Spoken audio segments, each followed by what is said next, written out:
Due to the graphic nature of this program, viewer discretion is advised.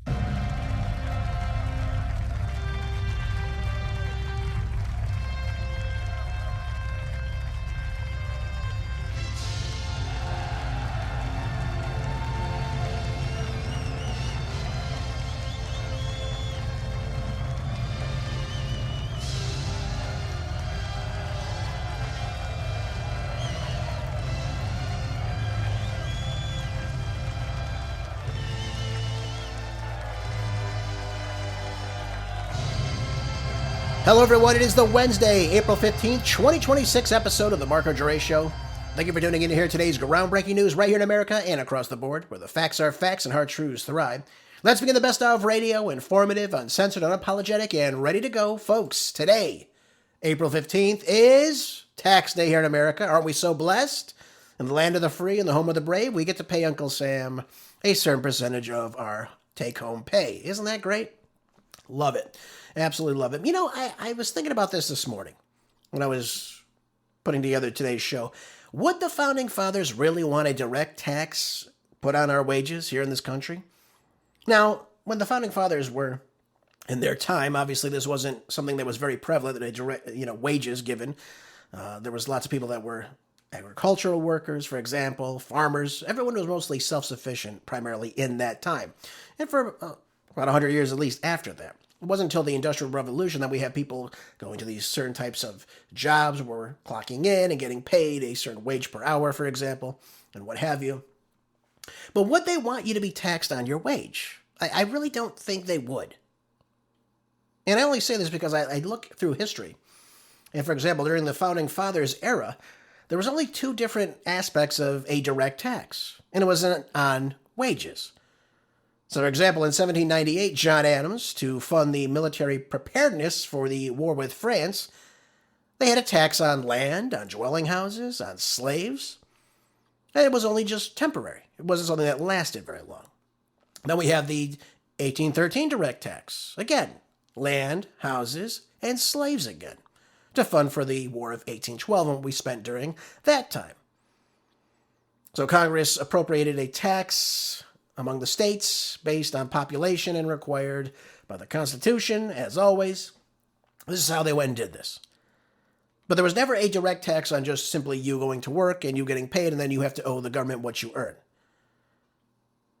What was prevalent at that time was tariffs, there were excise taxes, there were duty taxes, for example, but there was never a direct tax on your wages. You never owed the state a certain amount of money just for existing, which we're so lucky with today.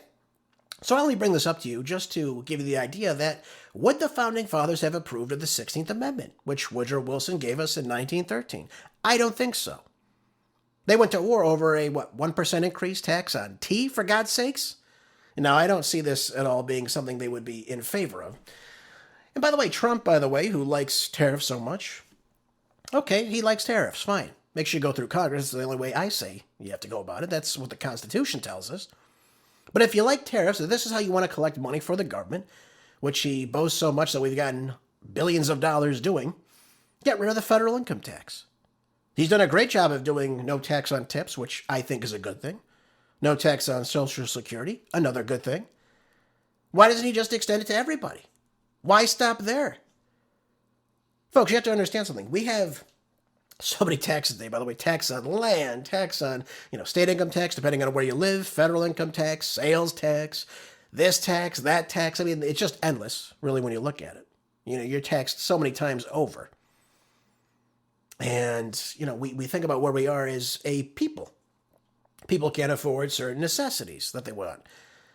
All right? People can't afford homes, yet somehow they always can fund wars, if you will. These wonderful government programs that seem to get us nowhere. And much of this, we now have come to light to understand it's coming to fraud. Billions of dollars worth every single year. Now, it would be one thing if we paid a small margin tax every single year to the federal government, and we had the best roads in the world, we had the best bridges, we had the best sidewalks, we had the best schools, we had the best infrastructure for electrical grids and power lines and water sanitation and what have you. But we don't have that in this country. We don't have it. Instead, we have really the opposite. It's getting much, much worse. So I only say this to you because, again, it is April 15th. You do Uncle Sam, otherwise you'll be thrown in jail because you live in the land of the free. Okay. By the way, today is also the day that the Titanic sank 114 years ago in 1912. And that only is important to us because several people on the Titanic, like the John Jacob Astors, the Benjamin Guggenheims, they were very much opposed to the Federal Reserve, which came into play just about a year later, December of 1913, that was signed into law, handing over the currency of our country to an independent organization, the Federal Reserve. They were very much opposed to that. And something tells me they'd be very much opposed to the 16th Amendment, which also was given to us in 1913 by Woodrow Wilson, the communist. But they'd be also opposed to shin on your on your wages, rather. Something tells me they wouldn't go for it. Okay, so there we go, folks. There we are with our taxes in this country. No sign of that ever ending. And by the way, like I said to you before, none of this was ever something that was supposed to be omnipotent every single year. These taxes they got were just briefly put on. Like I told you, these direct taxes, they were not something that was supposed to be there forever, for eternity. But yet, 1913 changed everything in this country. So that's why we are in this situation we're in now. All right, folks, let's keep the show moving. Another topic I want to talk about today. Trump says that Iran war is very close to being over with. Yeah, says Iranians want a deal. Yet he never tells us exactly who wants this deal. Is it Abbas Araghchi? Does he want a deal? Is it Galibaf, the Speaker of the Iranian Parliament? Does he want another deal? Does he want to meet again in Islamabad? Who is he talking about? But then he goes on to say that he's not finished. So again, we hear two different things at the same time. We never know exactly what he means or if he's just doing this to say this to manipulate the markets, which I presume is what's taking place right now. Nobody ever knows what he means because he's never direct with what he says to us. So that's a big problem in and of itself. I think everyone would agree with that. But he went and said this to Maria Bartiromo, and I want you to hear it from me first. Let's take a listen to clip one. You keep saying is this war over? I think it's close to over, yeah. I view it as very close to over. You know what? If I pulled up stakes right now, it would take them 20 years to rebuild that country. And we're not finished. We'll see what happens. I think they want to make a deal very badly. That's pretty unprecedented. Having direct talks like that. I have talks with everybody, but it's very effective. I think you're going to have a great deal. I'm doing a great job for the country and for the world. Okay. So he goes on to say, he talks about the U.S. and Israel have pounded Iran for 6 weeks in an attempt to prevent Tehran from obtaining a nuclear weapon, which all of our intelligence has shown us they aren't doing. So I think we can check that off, that they're not building a nuclear weapon. Okay, that's fine. Fund terror proxies in the region. So now he's adding on several other things. Yet there's no imminent threat in any of this because, number one, they're not building a nuclear bomb. They've always said this. And the missile program's only in place because we've attacked them. They're not just firing ballistic missiles into parts of the Middle East or Eastern Europe, for example, or out to the Arabian Sea. They're not doing this. None of these things are happening. It's happening because we attacked them. Israel's getting pounded right now because they've attacked Iran. They took out the supreme leader. That's why that's happening. Now, both sides are operating under this 2-week ceasefire that will expire next Tuesday. So will talks prevail? Are there going to be talks in a few days? Something tells me no. I don't see that happening. What I see right now is what I've said it is. Every time there's a ceasefire, folks, what takes place?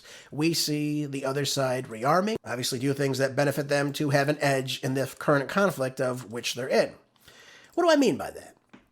Well, if we look at, for example, the USS George H.W. Bush, they're on their way to the Persian Gulf right now.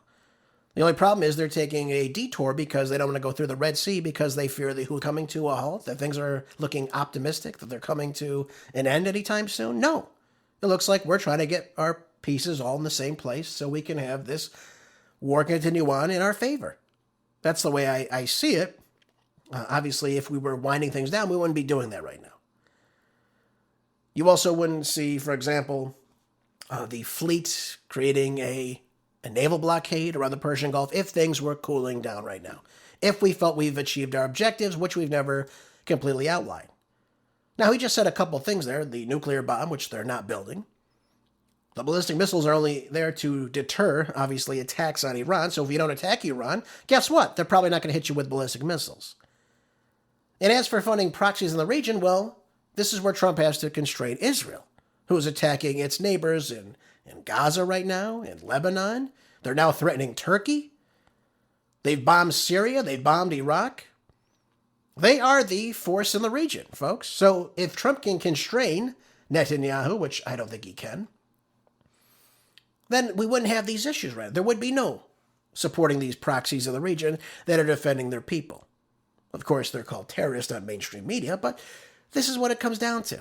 This is what everything comes down to when we see these things. So will the blockade work? Time will only tell. To me, I don't think it does. We'll talk about that momentarily. But the economic fallout he's getting from this war is affecting every single corner of the globe. He has to understand this right now. He has to understand the Asian markets, the European leaders, they're very upset about what's going on right now. Bemoaning the high oil prices that we're also experiencing here inside the United States, but it's worse in a lot of these countries that are experiencing lots of these energy shortfalls, if you will.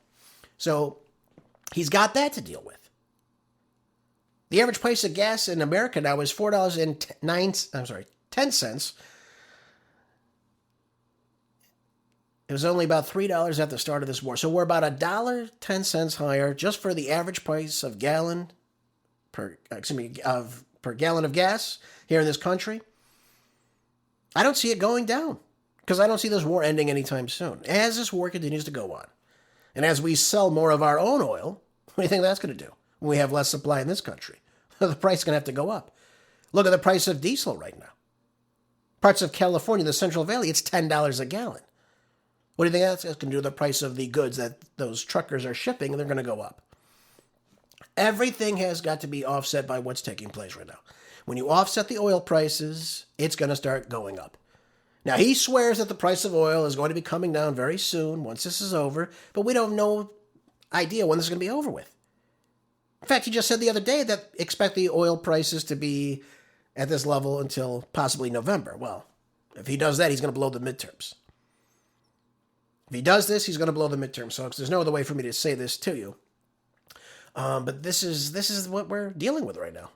And again, I see no objectives being met here.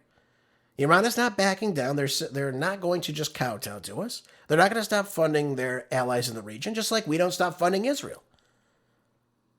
They're certainly not going to stop their ballistic missile program. That would be ridiculous. That would just open them up to attack after attack by the United States and Israel, whenever we feel like it.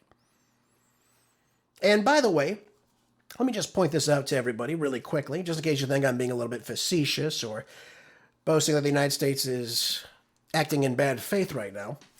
Last Saturday, during the negotiations in Islamabad, in Pakistan, what the United States did was, again, surreptitiously try to get 2 destroyers into the Persian Gulf crossing the Strait of Hormuz. What did we do? They turned off their automatic identification systems to avoid any type of detection from the Iranians, which, again, they're supposed to keep on. The Iranians caught on that they were entering the region, told them to retreat, or they would be fired on. They continued. The Iranians gave them one last chance, and what did they do? They decided to turn back around. So, how can J.D. Vance, how could Donald Trump say that we're serious about negotiations when the Iranians pick up on all this? They pick up on what we're doing during a ceasefire. Now, whatever the reason for that was, I have no idea. Could it be to try to get the Iranians to attack us? Could be. Could they be trying to usher ships through to get oil and goods through the region? Could be that too. Could it be trying to take out some of these mines that the Iranians have placed inside the Persian Gulf? It could be that as well. But when you're in a ceasefire, that means both sides are not active in conflict or aggressing that conflict. And it appears to me that that's exactly what was going to be happening should that have been successful. But this is where we are, folks. This is where we are every time. And I do believe we're trying to replenish our munitions in the region right now. I think that's our number one goal with this 2-week ceasefire. Here was J.D. Vance, though. He was talking with Bret Baier. I believe it was 2 nights ago, if I'm not mistaken. And this is what he said about the Iranian nukes again. Take a listen. There are two things in particular where the President of the United States really said we have no flexibility. We have to get to the outcome that the president said. On the first of those things, what some people call the dust, which is the enriched uranium that the Iranians currently possess, we have said that we want that to come out of their country and we would like to take possession of it. Now, why does that matter? That doesn't matter, of course, because they have access to that material now. That material is actually buried underground by Operation Midnight Hammer. But if you think about this over the long haul, the president doesn't want to leave the next president or the president after that to be worrying about this program. And so we would like to get that material out of the country completely so that the United States has control of it. And the second thing is that, again, to this point about verification, it's one thing for the Iranians to say that they're not going to have a nuclear weapon. It's another thing for us to put in place the mechanism to ensure that's not going to happen. Part of that is, of course, to ensure that they don't have the ability to enrich uranium, which is how they got so close to a nuclear weapon before. But they're not going to do that. They are not going to capitulate on giving any enriched uranium or giving away their ability to enrich uranium. They're just not going to do that. Why on earth would they want to be this indebted to the United States? What if the United States doesn't give them the enriched uranium for medical, civilian purposes? What are they going to do then? They're going to say, well, we gave them all these capabilities and you didn't hold your end of the bargain. Where have we seen that before? Go look at Gaddafi in Libya if you want to see how that ends. I don't see the Iranians budging on this. I feel they believe, and I think they are, winning this conflict. Certainly they're not losing it. And they're staving off the United States. So if they feel this momentum, if they feel that they're the ones that are in the right, and by the way, they were the ones attacked, and they're the ones that are defending themselves in this situation, in this war, they're not going to just give up everything to the United States when they come in and say, you got to stop funding Hezbollah, who are fighting off the Israelis that are killing hundreds of people inside of Beirut right now, civilians, targeting civilian infrastructure, telling 1 million people never come back to your homes in southern Lebanon. You're just supposed to abandon them? Or the people in Gaza, for example, the Palestinians, who are getting bombed and shelled every single day that I do this program. And they're supposed to be in a ceasefire with both countries, by the way. The Houthi rebels are also behind them because they understand what's going on there as well. It just seems here in the United States, we don't seem to either acknowledge it or don't want to acknowledge it. I don't know which one it is, but I tell you the truth because this is my show, and I don't really care. I'll tell you what I know is happening with the evidence that I collect, because that's what's happening right now, folks. We have over 100,000 people killed in Gaza, and we're supposed to just not care about this? You have people getting hit in tent cities with missiles? You have parts of civilian infrastructure inside Beirut right now getting killed. And we're supposed to just not care about these things. Donald Trump has got to rein in Netanyahu. That's the only way this ends, I think. I really believe that's the only way this ends. Now, as this article goes on, he says, we could take out one of their bridges in 1 hour. We could take out every one of their power plants in 1 hour. We don't want to do that. Well, he also doesn't want to be labeled as a war criminal. He's not going to be able to get the Nobel Peace Prize if he does that, I don't think. But he knows he's going to be very, very unpopular if he starts hitting these civilian targets like Netanyahu does inside of Gaza, inside of Lebanon. And you're not supposed to do that, folks. It's, again, look at the UN Charter. We're not supposed to do that. We've signed off on that. We're not supposed to do that. Do I think we're going to be able to get out of this anytime soon? I don't think so. Now, why do I say this to you? For a couple reasons. Number one, we look at, for example, the way Israel is reacting right now, the way they're striking certain targets inside of Lebanon. And I bring this up to you because just before this war began, Netanyahu met with President Trump alongside with the Mossad chief, David Bernea, in the Situation Room inside of Washington, where Netanyahu sat at the head of the table, by the way, to dictate what to do next. But they've been the ones that are moving the way this war goes. They've said, hey, we've got the Ayatollah, we've got the heads of the IRGC, the heads of the military, all in one place at one time. This is the time for the real goal. What is that real goal? Well, what did Barnea just say? He said Iran campaign will end only with regime change. This is the end goal. This is the end goal. And by the way, they're not going to get that. They're not going to get that. It didn't work. And they're upset it didn't work. They thought killing the Ayatollah would cause the country to go into a disarray. And, of course, the people would rise up and take over the government. And then we could put in our puppet president. And then everything would go as according to how Israel and the United States would want it to be. That didn't happen, though. That didn't happen. And I don't think we'll ever achieve anything like that. Now, Barnea says Israel never expected Iran's regime to fall during the initial fighting. Yes, they did. Amid reports it misled President Trump and now vows to continue beyond strikes in Tehran until existential threat is removed. What is the existential threat? They're not building a bomb. They never were building a bomb. They never attacked Israel just on their own. They've only, again, defended themselves. Doesn't Iran have a right to defend themselves, ladies and gentlemen? I think that's what we always say, don't we? That's what we keep hearing about Israel, right? Israel has a right to defend themselves, right? Oh, okay. Therefore, Iran has a right to defend themselves. I think we all could agree on that. Now, their idea of self-defense, I guess, is bombing civilians, which, again, I don't agree with. Not allowing humanitarian aid in the region, which, again, I don't agree with. Or removing electricity and what have you. But this is the end goal. We have to come to terms with it. This is what Israel wants. They want regime change. They want their puppet to square off on everything they want so Iran is not a threat to them. What do I mean by threat? That way, Greater Israel does not expand. So they're telling you very clearly their mission is not yet completed. And the mission will go on. What they're saying about that is the war, so long as this current regime is in power right now. Now, Trump plays back and forth saying, hey, we got a new regime in place. No, we don't. We still have President Pezeshkian. We still have Abbas Arachi. We still have the head of the Iranian parliament. I think it ever will stop this war. Because the Iranian people every night, by the way, I've been told this too by Professor Mohammad Morandi. He was talking with Judge Andrew Napolitano this morning. He said every single night, people are out on the streets in protest for this war that's going on right now, in defiance of the United States and Israel. They're out in the streets because they are in support of their government right now. Now, I know some people don't want to hear that or even believe that, but that is the truth. People would not be going out on the streets every single night if they were not in favor of their current government. And I said right before this war began, during National Rally Day, 20 million Iranians in the streets before the Ayatollah died in support of their government. That's 20 million people in a country of about 93 million out in the streets on National Rally Day. 4 million in Tehran in support of their government.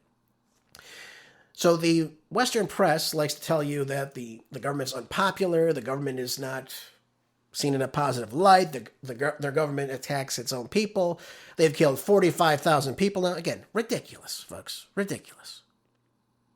The government was killing people like that just simply for protesting in the streets. Do you think you would have 20 million people in the streets supporting that government? Of course not. Of course not. And by the way, the government is not telling those people they have to go in the streets. Let's make that very, very clear. But this is what's said to us in the mainstream press. This is what these people want to tell you. This is how they want to sell you these things. But it's not true. It's not true at all.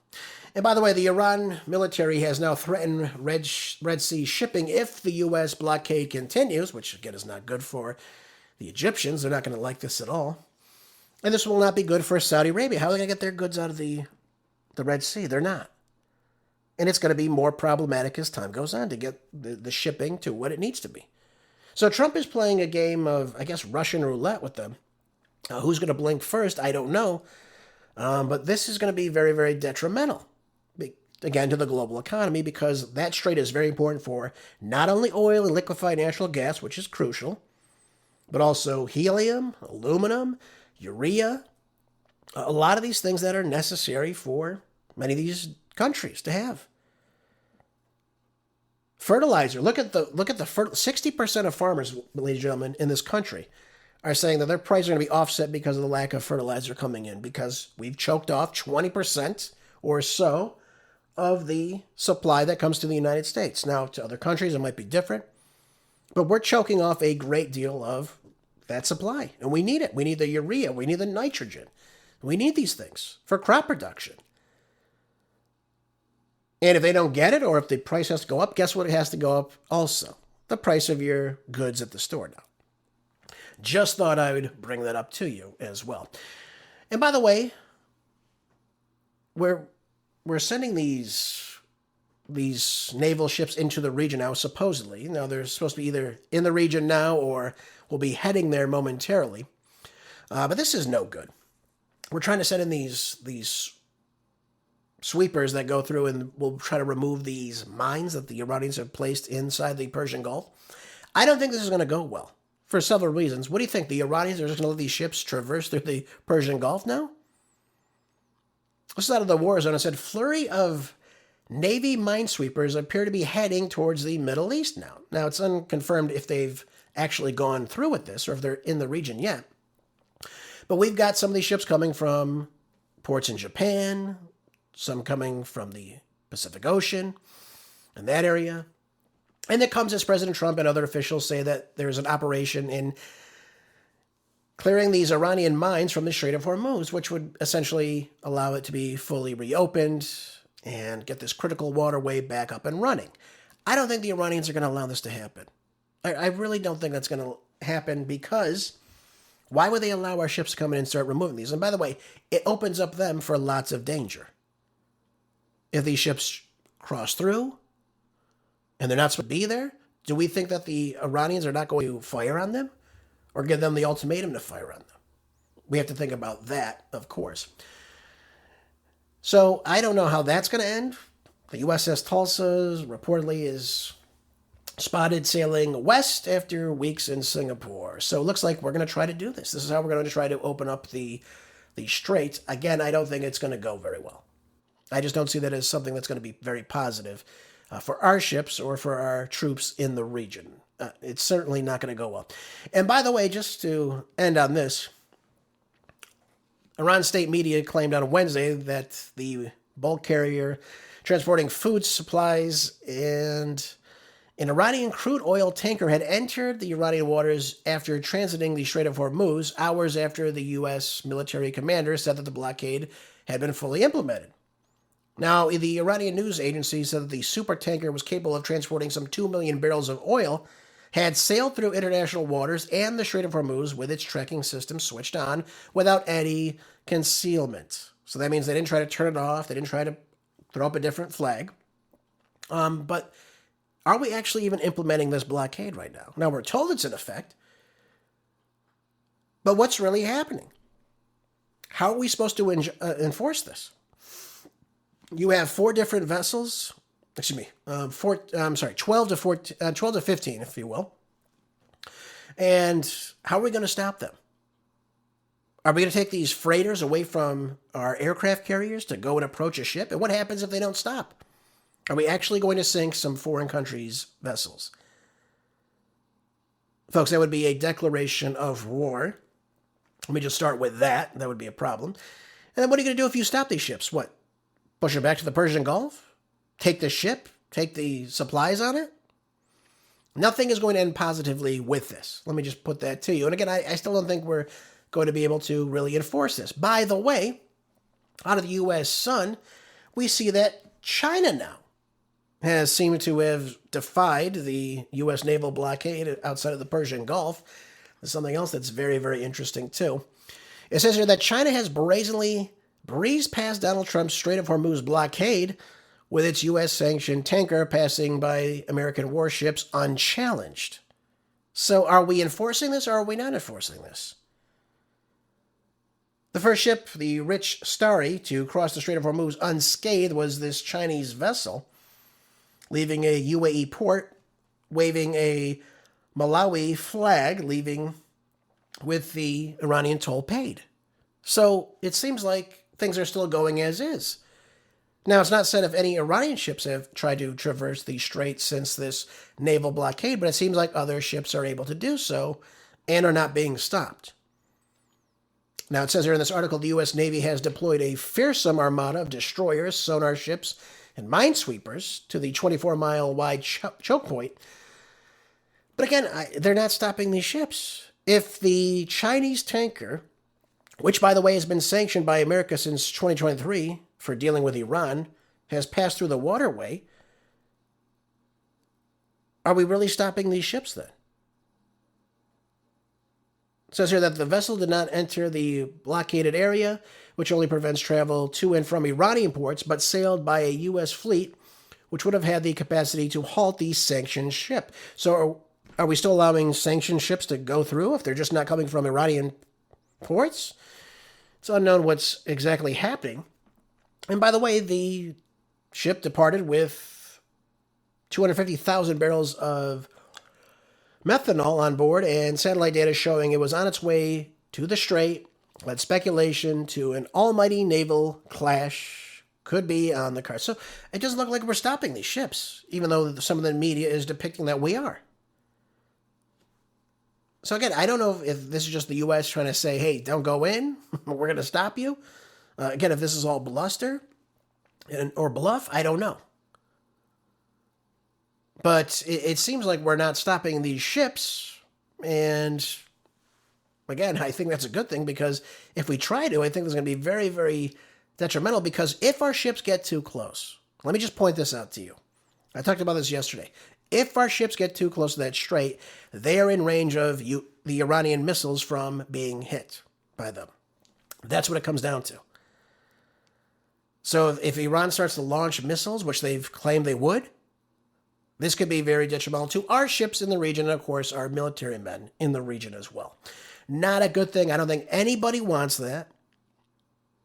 So we've got to figure out a way that we can diffuse the situation, not prolong the situation. So again, I hope Trump is right. I hope he's close to being done. I hope he says, hey, we've met all our objectives. We really would like that uranium. Well, you're not going to get it, first of all. And he should go back down to the drawing board and figure out a way to end this conflict. The only thing is, I don't think Steve Witkoff, Jared Kushner are going to be the ones that do it. Certainly J.D. Vance can't broker a deal. He had to call Netanyahu. He had to call Trump almost a dozen times. Either we go in and we look at what the Iranians have said, which we've called negotiable. We said this is workable. Or it's not. That's the problem. It seems like it's not. And if it's not, that means the war continues on. I'll just put it to you like that. All right, folks, let's not waste any time. Let's go into some domestic issues today before we end today's show. On Monday, the White House released a 2026 economic report of the president prepared by the Council of Economic Advisors. And this is looking into finding ways to get the cheaper mortgages and manufacturing homes at a much better price. Again, the housing crisis is a problem here in this country. The White House report noted that one of the root causes of the crisis estimated that the national shortage of millions of single-family homes is primarily due to the slow construction after the 2008 financial crisis. Remember when we were in, Afghanistan, Iraq? Look how that all went. Trillions of dollars, and what? What do we have to show for that? Absolutely nothing. It also noted how the prior policies raised housing prices and mortgage rates and blamed the excessive regulations for inflating building costs. Right? We have zoning laws that may limit or prohibit high-density housing like apartments, duplexes, townhouses, especially in a lot of these desired areas as well. You also have local opposition blocking new developments. You have artificially constraining supply even where demand is strong, which also contributes to the higher prices. One issue that's not talked about in this article, though, and again, I had a laugh when I was looking at this, they never talk about the illegal aliens in this country. When you have, for example, 40 to 45 million illegals in this country, thanks to Joe Biden, of course, the millions of illegals that were here prior to his administration, when you have 40 to 45 million people taking up this housing, it puts a strain on the housing market. Then you have to add in the 50 to 55 million expired visa holders that are still here in this country that are not supposed to be here, taking up housing yet again. You got almost 100 million people taking up housing, folks. That takes away from American citizens from buying these homes. Again, supply and demand. If you have a higher demand and less supply, those prices obviously are going to have to go up. That's the way it is. You have a high demand right now with low supply. So that's obviously a big part of it as well, just as the way things go. Lots of people want to buy homes now. They can't do it because it's not feasible for them. It's also not feasible, though, because look what these builders have to go through just to produce them now. They have to cut through the red tape and the bureaucracy out of D.C. So now if Trump is finding ways to obviously make this cheaper, obviously that'll be a very good thing. But right now we say that we're in a $10 million home deficit right now.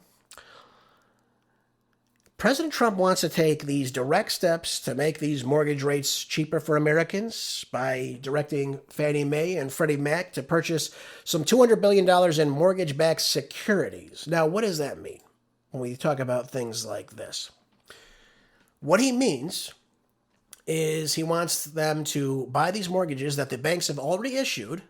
That means lending the originate home loans and then sell them back, doing it like that, and providing lenders with fresh cash so that these lenders can issue new mortgages without waiting the 30 years for repayment. So that way it could cause it to be a little bit cheaper. That's why he's doing this. So in other words, he's injecting cash back into the mortgage system at lower rates so the way people can purchase these homes. Not a bad move, not a bad move. But will he be able to do this is the next question. I think he could. I think he's going to get Congress to act very quickly. I don't think he can just get HUD to go ahead and do this. But here we go. Lee Zeldin's trying to get on with this too. He says that the red tape and bureaucracy was also an issue by the EPA. He's told John Solomon at Just the News that homes can easily be built in one place and then placed somewhere else hundreds of miles away. So that level for innovation, for manufacturing, can happen. It's not impossible, of course. The ability to scale up this production in one location where supplies can cost less and everything can be built on one site could also just be in the matter of getting it transported. So there are ways in order to do things like such. But, you got to look at other things too. Not just the illegal aliens taking up the housing and what have you. But we also have to talk about state laws as well. Look at California. Look no further than California. Why go further than California? Look at the CEQA bill, the California Environmental Quality Act that was put in place in 1970 under then Governor Reagan. It allowed people to sue these building contractors, these developers, from building houses, take them to court for whatever reason they wanted. There could be any ridiculous reason. What took place in California, though, was that these builders went to court and they passed their legal fees onto the home now. So now that home may cost $100,000, $200,000 more because of the legal fees. Now you do that for a couple decades, now you have the houses costing far more than even what they're worth. And now California is one of the most unaffordable places in America right now. So I only say this to you because a lot of the bad deals, a lot of this red tape comes from the state governments as well. It's not just coming out of the federal government as well. So if we can improve affordability, if we can increase home ownership, and again, support the broader economic growth in these areas by boosting the housing supply, let's do it. Let's do it. But again, you have illegal aliens here in this country. They're not supposed to be here, and they're taking up a lot of this housing as well. So if Trump can get on board with the mass deportations campaign promise he gave us, that would be another good step in the right direction, if he was able to do it. Only time will tell if he is able to do it. All right, folks, let's move on yet again. Also today, let's talk about J.D. Vance's task force that will now shut down 447 fraudulent hospices just in Los Angeles. My God. We talk about paying taxes. Look where this tax money goes to. Fraud. He's going to shut down 447 hospices, 23 home health agencies just in L.A., as part of this sweeping crackdown on suspected Medicaid fraud, again, with your taxpayer dollars. This alleges up to dollars in fraud just in LA. Let that sink in right now. Now, the scale of the action represents roughly a 539% increase from early April figures, signaling an aggressive escalation in the administration's effort to root out abuse in taxpayer-funded programs. Let's stop this nonsense. Let's stop with this taxpayer-funded program nonsense. By the way, this is a major win for the Trump administration as well. Let me just point that out to you. This is what we want Trump to do. Rid the government of malfeasance, of fraud, of people getting away with ripping off the taxpayer. And I told you a long time ago, it's not just in Minnesota. It's all across the country. Look at California. Look at California's homelessness. They got what, $24 billion? And the homelessness problem is only exacerbated over the years. Where's that money going? Who's pocketing that? But it comes from you, the taxpayer. My God, what would happen if you didn't pay Uncle Sam? Well, all these people won't get rich off this fraud. Now, a spokesperson for Vance said that where the fraud is, the task force will find it. Good. You have a lot to find. Said, we will not stop until every hard-earned taxpayer dollar goes towards the honest Americans who deserve them. This is the right move for the Trump administration. Let's get these people that don't deserve it to be caught, to be tried, to be charged. And again, if they're here illegally, to deport them to their country of origin. But we need more oversight on these programs. The idea that this amount of money was dished out just to one location in this country, and there's no oversight on it until J.D. Vance and his team looked at it, is a big problem. If the government is going to do these things, they need to have ways in which these things can be followed up on at a very, very close time frequency. So in other words, if you say, hey, I'm building this hospice in LA, fine, but there needs to be oversight. There needs to be assurance and accountability that you're actually providing the services that hospices are providing. And if it's just an empty building with a hospice sign on it, there's a big problem with that. So the government needs to be able to coordinate these things if we're going to have these programs moving forward. But the people that are doing this, folks, this has got to stop. This has got to be very, very, obviously detrimental that we don't allow $600 million in one location of the country to just go away to fraud. That is a lot of money, folks. Which goes to my other point. Why are we paying such exorbitant taxes so we can go to war and fraud in this country? It's not hyperbolic. This is the truth of the matter. But this is awful. Awful. Very awful. Says here that California Democrats advance a controversial bill now. The crackdown comes as California Democrats move forward with legislation that critics say could shield fraudulent organizations from scrutiny. So look, it doesn't go, the apple doesn't far too fall from the tree, I guess. Assemblywoman Mia Bonta, whose husband is Rob Bonta, who's a communist from Taiwan, who's now the state attorney general in California, introduced AB 2624, a bill framed as protecting immigration from harassment and threats. By the way, they're also passing this bill to stop Nick Shirley from exposing all this. Can you believe that? People in California have to deal with the highest cost of living, highest state income tax, highest home prices. I mean, again, the second worst schools in the country, second worst roads in this country, and this is what they're protecting?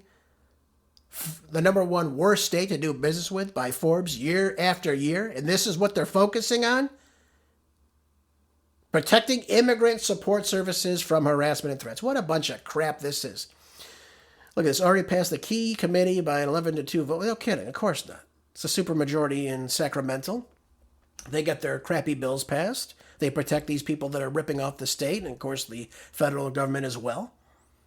Bonta defended the measure, arguing that doxing is not legitimate journalism and that protections are necessary for those working with immigrant communities. Oh, it's always about the immigrant communities, isn't it? Isn't that right? So let me ask you this. If there's an immigrant community that are ripping off the federal government or even the state government, isn't that a problem? Because you, the taxpayer in California, that are already taxed in oblivion, that already can't afford certain things, you're getting screwed. And they're getting away with all this money. And now they're putting a bill so you don't so-called dox them or harass them. Get the hell out of here. This is fraud through and through, and it needs to be stopped. Absolutely needs to be stopped. This has got to end, folks. We've just reached the tip of the iceberg. Again, how fitting on the day the Titanic sank by striking an iceberg. We've just scratched the surface on this. There's so much more fraud all throughout California, folks.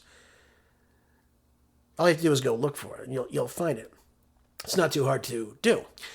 But this is where we are. And again, they're trying to stop the independent journalists like Nick Shirley, for example, from the alleged fraud in healthcare, daycare programs. Again, all these things. So we got to look at these things. And we shouldn't be worried about what's taking place in California. Let's see if Gavin Newsom signs it. I'm sure he will. Again, Gavin Newsom has already said that illegal aliens are his people. They're the people that put him in power, if you will. They're the people that put people like Mia Bonta in power, along with the other lunatic Democrats in the state of California. My God, is it time for them to get a Republican governor? It's unbelievable. Let's hope that either Chad Bianco or Steve Hilton can topple whatever ridiculous Democrat, which seems to be Tom Steyer right now after Eric Swalwell has now dropped out of the race. We'll go head-to-head with him, but, I mean, they need change. There's got to be change in California. This cannot continue to go on.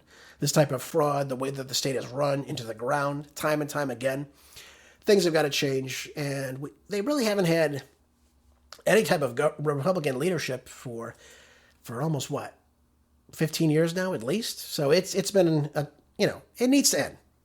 Gavin Newsom needs to go away and do whatever it is he's going to try to do. But this has got to stop, folks. This cannot continue on. Certainly fraud at this level. And if it's that bad in L.A., you can imagine it's very, very bad all across the Golden State. So very good on Nick Shirley. Very good on J.D. Vance. This is a win for the Trump administration. So let's get to work on this. And let's figure out this fraud, folks. I think it's well overdue. By the way, speaking of lunatic Democrats, look at the radical Democrat Virginia governor. What's her name? Abigail Spanberg? I can't. Every time I see her face, I get upset. I can't take it. This woman is insane. Look what she's trying to do in Virginia now. This comes as a major shock to a lot of people. And here's what she's trying to do now. Take a listen to this. It says that the radical left's war on the American Republic just took a terrifying leap forward in the Commonwealth of Virginia. On Tuesday, the far-left governor, Spanberger, officially signed legislation that would enter Virginia into a controversial national popular vote interstate compact. I don't know what the hell that is. A dangerous move effectively strikes a match with the U.S. Constitution. It says here that Virginia becomes the 19th jurisdiction to join the compact, bringing the total to 222 electoral votes, just shy 48 of the 270 needed to activate the plan. So, what are they trying to do here? It says here that 6 additional states with 65 electoral college votes, Arizona, Michigan, New Hampshire, Nevada, Pennsylvania, Wisconsin, are already especially promising places for obtaining the 48 electoral votes needed before 2028. So this is what they're trying to do. Under this compact, once under the 270 threshold is reached, participating states would award all of their electoral votes to the national popular vote winner. So in other words, they are negating the Electoral College, folks. This is how they're trying to get away with taking these elections now. They hate the Electoral College because they know if they have enough of these blue states or these ridiculous blue state governors, they can sway the way this moves. It would be impossible for them to do that, to stuff these ballot boxes. It wouldn't be impossible. And this would apply regardless of how the voters in the state actually voted and who they chose to vote for. So in effect, the state election could be rendered meaningless. So this is taking away the will of the American people in these certain states. The Democrat big city machines and, of course, the open border policies would decide who becomes the next president. That's the way they want this to work. So this is some dangerous compact. And by the way, I expect the Supreme Court to enter in on this very, very soon because, again, what's the point of voting? You're essentially saying it's null and void how your constituents in your state are voting. If you're just going to go with the popular vote, I mean, again, if the voters in your own state don't matter, what does it matter how somebody in another state votes? The Founding Fathers would not want this. Again, it makes no sense to do this. But this is how they're going to try to go around the Constitution, folks. This is exactly how these things are working. So in other words, you'll send your delegates based on how the nation voted. And if California gets 11, million votes and, you come over the top, maybe you just barely beat them with the popular vote, but the Electoral College is in favor of, say, the Republican ticket, well, then Virginia, regardless of how they vote, will send, for example, their delegates to the popular vote. Now, of course, if it was Donald Trump doing that, then of course they would go opposite, right? The way they did in this last election. This is what they are planning to do. This is what these lunatics, these radical leftists like Abigail Spanberger, who ran as a moderate, this is how they're planning to win in 2028. This is their plan. How anyone in Virginia could stand such a thing, the home of Jefferson, the home of Washington, it's unbelievable, folks. It really is, except this is what they want. This is how they will keep control. Again, I don't see this actually coming to fruition. I think SCOTUS will step in and say, you can't do that. But they will try it. They will absolutely 100% try to do this. And again, I hope federal court rulings will threaten this from going forward. Spanberger is one of the most radical governors in the country right now. I think she makes Gavin Newsom even look a little less radical by these ridiculous bills like this HB 965, passing it into law. But this is what they're doing with this very slim margin they have in their legislature and now with this radical governor. So this is what they're going to try to do. Disenfranchise the Virginian voters should they not vote the way Abigail Spanberger wants them to vote. It's amazing to me. Absolutely amazing to me. This is allowed to happen in this country. Let's jump over to another article, folks. This story I have for you in Fox News. This is crazy coming out of California. It says here that Molotov cocktail attack on Sam Altman's home sparks fears of copycat strikes against tech executives. What happened here? They're now claiming that the young man who did this Daniel Moreno Gamba, what did he do in San Francisco? Well, looks like pre-dawn attack of this Molotov cocktail attack on his home signaled a new volatile era of the anti-tech extremes. So this young kid, who apparently wasn't in his mental facilities right now, what they're claiming, went up to his home and threw in a Molotov cocktail. Now, how he got his information, I have no idea. Obviously, that's concerning in and of itself that somebody would do such a thing. Thankfully, the San Francisco District Attorney Brooke Jenkins announced Monday that her office will aggressively pursue charges against Moreno Gama, citing a dangerous escalation in the debate surrounding... Deadline is coming, and your max refund I don't know why I have music playing on my computer. Plus, the new tax law. Sorry, folks. Let me just turn that off for us. She said, my office will prosecute this case to the fullest extent of the law. This should also be a moment where our nation reflects on the often incendiary rhetoric that is being used in discussions about artificial intelligence and its future impacts on our society. They're now coming out, by the way, they're trying to say that, for example, the kid was not in his right mental faculties, that obviously he's in a bad place. Well, it doesn't matter. In no way should anything like this being happening to anybody because of a difference of opinion or concerns. I think everybody could agree with that. This is absolutely incendiary that somebody could be accosted. And by the way, this is in the wake of the Luigi Mangione shooting the head of United Healthcare in the back when he was attending a conference because of his position on healthcare, which again is ridiculous. But this is what we're seeing, these types of attacks time and time again against these people. Again, you might not agree with Sam Altman. I'm not saying you have to. But the idea that you're going to go out and attack people and commit these heinous crimes to hurt people, possibly even other family members, is really something that is detrimental, I think, ladies and gentlemen. Now, while an unprovoked attack on any person is a serious criminal offense, the use of explosive and incendiary devices puts this all into a new category. Yeah, no kidding. No kidding. I mean, this is the way a lot of these young kids are acting now. They are brazen. They don't care about the issue at hand. So they don't want to solve it with words and dialogue. They want to solve it with violence and threats and, of course, to sway you that way. This is how these people are trying to work.